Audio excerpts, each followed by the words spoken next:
Now, when they found that ancient Greek computer thing, Imagine a rusty lump of bronze, encrusted with salt and time, hauled up from the bottom of the sea more than 100 years ago. At first glance, it looked worthless, a corroded relic, barely the size of a shoebox, just another forgotten fragment of a shipwreck. But that lump was hiding something impossible. Inside, beneath layers of decay, were gears. Gears so intricate, so precise, that they shouldn't have existed 2,000 years ago. That discovery didn't just change archaeology. It shook history itself. Because this relic, pulled from the depths near the tiny Greek island of Antikythera, wasn't a trinket or a toy. It was a machine. The first computer. A device built to predict eclipses, track the stars, and even count down the cycles of the Olympic Games. Something so far ahead of its time, it shouldn't have been possible, and yet, it was. Fast forward to today, a relic in a glass case, fractured into 82 corroded pieces, now under the eyes of scientists armed with CT scans and X-rays. What they've uncovered is chilling, a design of staggering genius, one that vanishes from history for over 1,000 years before humanity even comes close to building something similar. And here's where it gets stranger. On Joe Rogan's podcast, author Graham Hancock sat across the table and said it out loud, this wasn't just an ancient gadget. This was proof of a forgotten brilliance. Their conversation didn't end in wonder. It ended in unease. Because solving the Antikythera mechanism, as miraculous as it is, leads to a darker truth. The question no one wants to ask, why do experts say that cracking the code of this ancient computer is not good? For nearly 2,000 years, it lay in silence. A corroded bronze box, locked away beneath salt, sand, and darkness, as empires rose and fell above. Forgotten, invisible, waiting. And when it finally surfaced, the world barely noticed. The year was 1901. Off the rocky coast of Antikythera, a crew of sponge divers took shelter from a storm. To pass the time, they plunged into the depths below. What they stumbled upon would alter history forever. Beneath the waves lay the remains of a vast shipwreck, its timbers collapsed, its treasures scattered like bones on the seabed. Bronze statues of gods and athletes. Marble busts of forgotten rulers. The kind of discovery archaeologists dream of. But hidden among the glittering prizes was something no one cared to see, a crusted lump of bronze and wood, fused solid, shapeless, ugly. The divers hauled it up with the statues, but scholars dismissed it almost immediately. Compared to marble gods, what value was a hunk of rot and rust? And then, 1902. Archaeologist Valerio Stays examined the corroded fragment under the light. What he saw stunned him, the faint glint of gear teeth, impossibly precise, cut into bronze. Not decoration, not accident. Engineering. A mechanism. But how?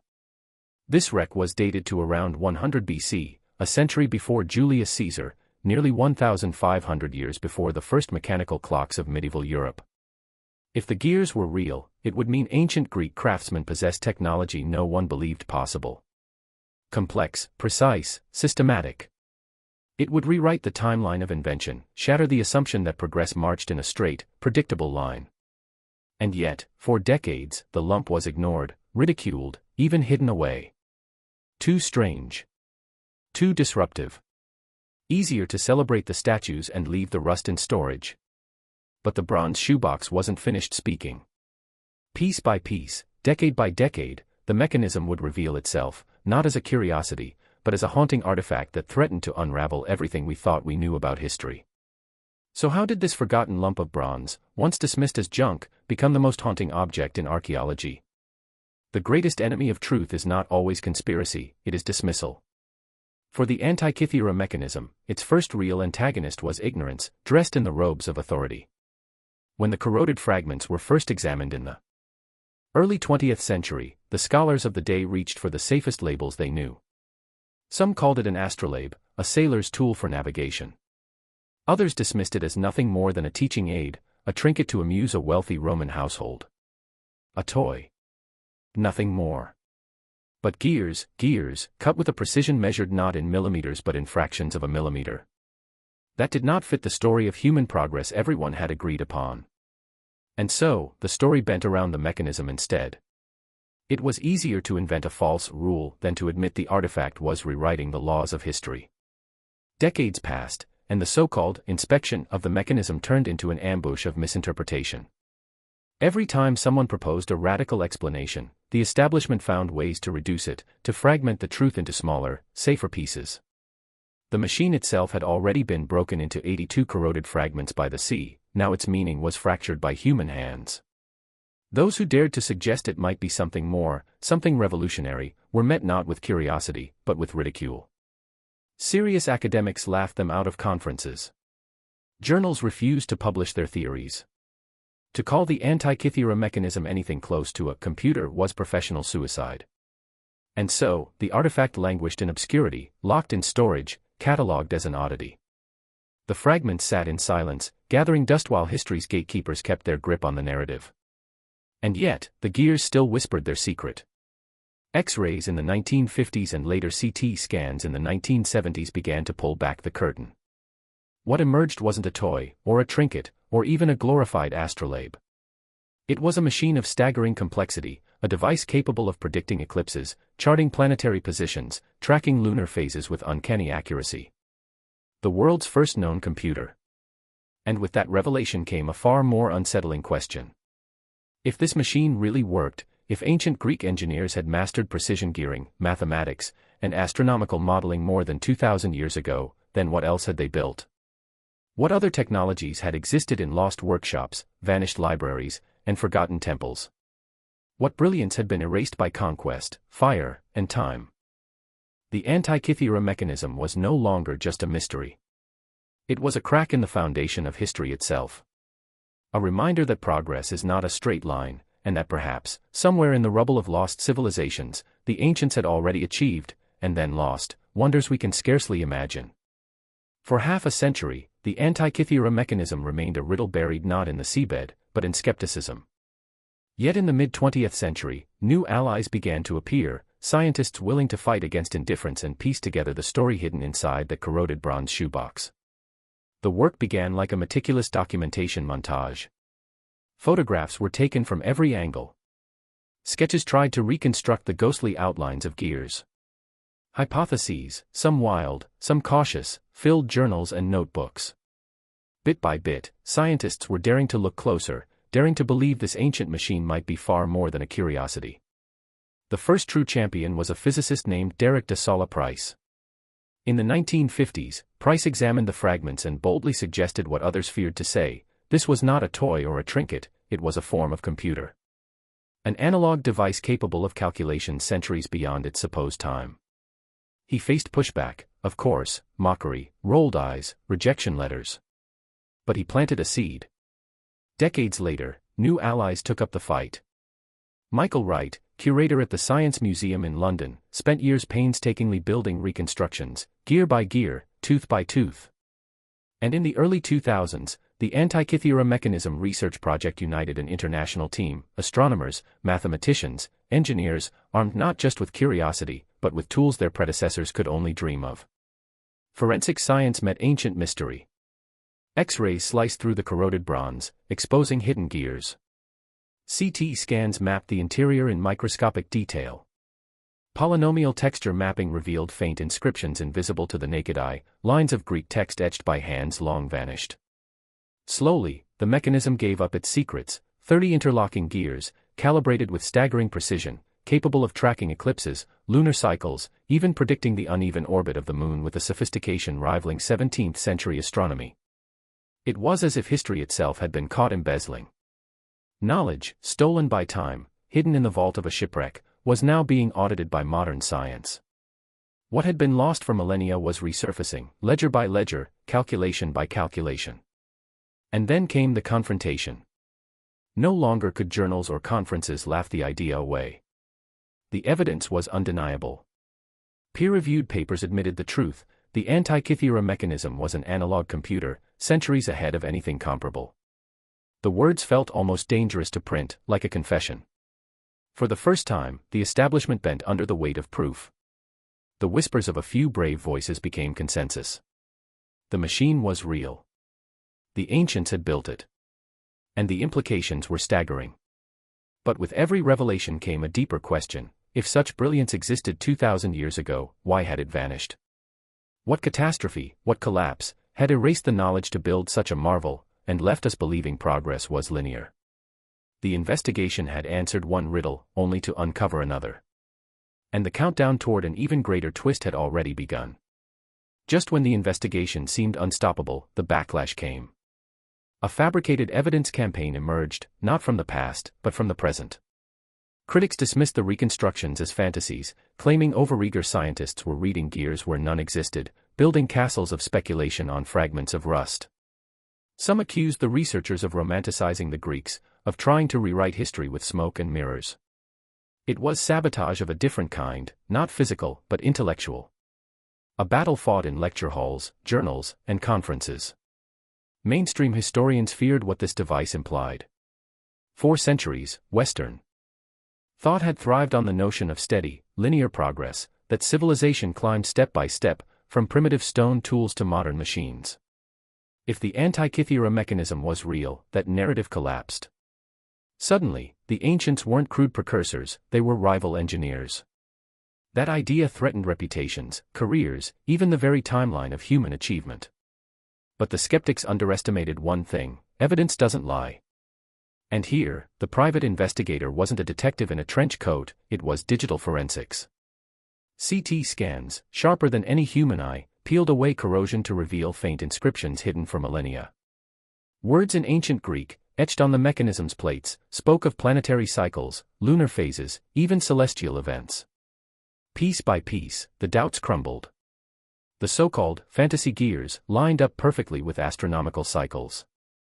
The corroded lump revealed itself as a calculator of the heavens, capable of predicting solar and lunar eclipses.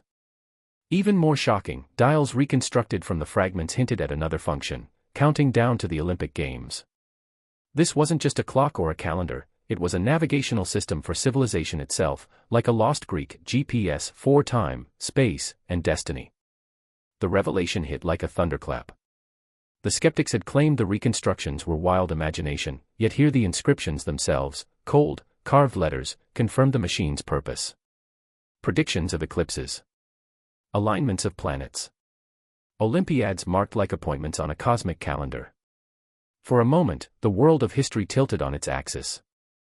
If this was true, the Greeks hadn't just looked to the stars, they had engineered a machine to master them. A tool so advanced that it would not be matched for more than 1,000 years. But that breakthrough only deepened the enigma. If the ancients possessed this knowledge, why did it vanish? Why do no other machines like it survive? Why does history leap from this singular miracle straight into the mechanical void of the Dark Ages? The twist was clear: the Antikythera mechanism wasn't just an artifact. It was a ghost, proof of brilliance that had been born, thrived, and then died without explanation. And hanging in the air, like an unanswered riddle, was the question that scientists and historians alike still whisper: if they built this, what else have we lost? If the Antikythera mechanism was proof of ancient genius, then its absence for nearly 2,000 years was proof of an intellectual crime, a kind of attempted murder, not of a man, but of knowledge itself. And the culprit was history. When Rome rose to dominance, Greek cities fell. Libraries were burned, workshops dismantled, the delicate networks of artisans and astronomers shattered under conquest. The technology that had birthed the mechanism was extinguished in fire and blood. What survived were statues, temples, epics, but not the fragile bronze heart of a scientific revolution. The Greeks had engineered a machine that touched the stars, and Rome buried it in the ashes of empire. 4 centuries, silence. The mechanism slept in fragments at the bottom of the sea while the world above forgot how to dream in gears. And then, like the whistleblower son in a courtroom drama, a new generation of scientists began to speak for the artifact. In 2021, a team at University College London unveiled the most complete digital model yet. They demonstrated how the gearing system could predict the motions of the planets, the phases of the moon, even account for the moon's irregular orbit. Every tooth, every wheel, meticulously reconstructed. Their work was a voice from the past, rising to testify: yes, the ancients had built this. Yes, it worked. The revelations ignited headlines. The police had been called in, only here, the enforcers were the global media. News outlets across the world picked up the story, forcing academia to take notice. No longer could the mechanism be dismissed as speculation or fantasy. The weight of evidence was now overwhelming. The prosecution was public opinion itself, and history's jury demanded answers. But with every breakthrough, more crimes came to light. Each discovery raised darker questions. If the Greeks had mastered mechanical astronomy 2,000 years ago, what else had they built that we no longer know about? Were there other machines, lost, melted down, or smashed in the chaos of conquest? Was this single artifact a lonely survivor of a technological golden age that history deliberately erased? And deeper still lurked the most unsettling possibility: collapse. That civilizations might climb to extraordinary heights, only to fall and lose their brilliance entirely. That progress is not a ladder but a cycle: creation, destruction, amnesia. The Antikythera mechanism was no longer just a relic. It was a warning. Proof that human genius could flare, vanish, and leave nothing but corroded fragments for the future to puzzle over. And if it happened once, could it happen again? For years, scholars circled the Antikythera mechanism like lawyers in a courtroom, piecing together testimony from fractured gears and faded inscriptions. But then came the smoking gun, the equivalent of a property survey revealing a 12-foot encroachment. Hidden within the corroded fragments was a gear with exactly 223 teeth. To most, just a number. To astronomers, a revelation. That gear perfectly matched the Saros cycle, the 18-year rhythm by which lunar and solar eclipses repeat. The ancients had not only tracked the moon's phases, they had predicted the very moments the sky would go dark. This was no astrolabe, no toy. It was a cosmic engine. Suddenly, the case turned. No single scholar could shoulder this burden of proof. So the legal dream team assembled, not attorneys, but astronomers, mathematicians, engineers, and computer scientists. Each discipline brought its own expertise: celestial mechanics, metallurgy, kinematics, epigraphy. Together, they reconstructed a machine that shouldn't have existed, yet clearly did. The multi-agency squeeze followed. The National Archaeological Museum of Athens opened its doors, University College London applied its digital modeling, even tech giants like Hewlett-Packard provided imaging tools. An alliance of institutions formed across borders, united by a single goal: unlock the mechanism's secrets once and for all. And with their combined power, they did. The inscriptions carved into its bronze plates were read like court transcripts, the gears were mapped in 3 dimensions, missing components were reconstructed with mathematical certainty. The verdict was undeniable: the Antikythera mechanism was a fully functional analog computer, capable of modeling the heavens with eerie precision. The ancient Greeks had engineered a machine centuries ahead of its time. At last, the mystery was solved. Or was it? Because solving the mechanism only deepened the riddle. If this technology truly existed 2 millennia ago, what does that mean for our understanding of history, of progress, of civilization itself? Did the ancients stand closer to us than we ever imagined? And if they could lose such brilliance once, could we? The case was closed, yet the warning remained. The arrest came quietly, not with handcuffs but with evidence. Piece by piece, the old narrative, the comfortable story that technology advanced in a neat, linear march, was taken into custody. No longer could historians dismiss the corroded lump as a toy or a misclassification. The mechanism itself had testified. The courtroom was global. Podcasts, journals, documentaries, each became a stage for the trial of history. Joe Rogan's conversation with Graham Hancock turned into a cultural cross-examination. Was the Antikythera mechanism proof that our ancestors were far more advanced than we'd ever admitted? Or was it an anomaly, a lone spark in the dark? The witnesses lined up. Scientists presented their hard proof like sworn testimony, the CT scans revealing gear trains with impossible precision, the inscriptions naming planetary cycles, the fully functional reconstructions that ticked forward, predicting eclipses and Olympic Games just as the ancients intended. Every shred of data struck like a lawyer's exhibit, undeniable and damning. And then came the judge's ruling, not from a single person, but from the weight of collective awareness. The public could no longer look away. The verdict was binding: the Greeks had crafted an analog computer 2 millennia ago, a machine centuries ahead of its time. History's old story was guilty as charged. Bail was denied. There would be no returning to the comforting myth of gradual progress, no resetting the clock to ignorance. The Antikythera mechanism had forced humanity to confront a shattering truth: brilliance can bloom and vanish, civilizations can leap forward and collapse, and what we call modern may only be a rediscovery of what was once lost. The trial of history was over.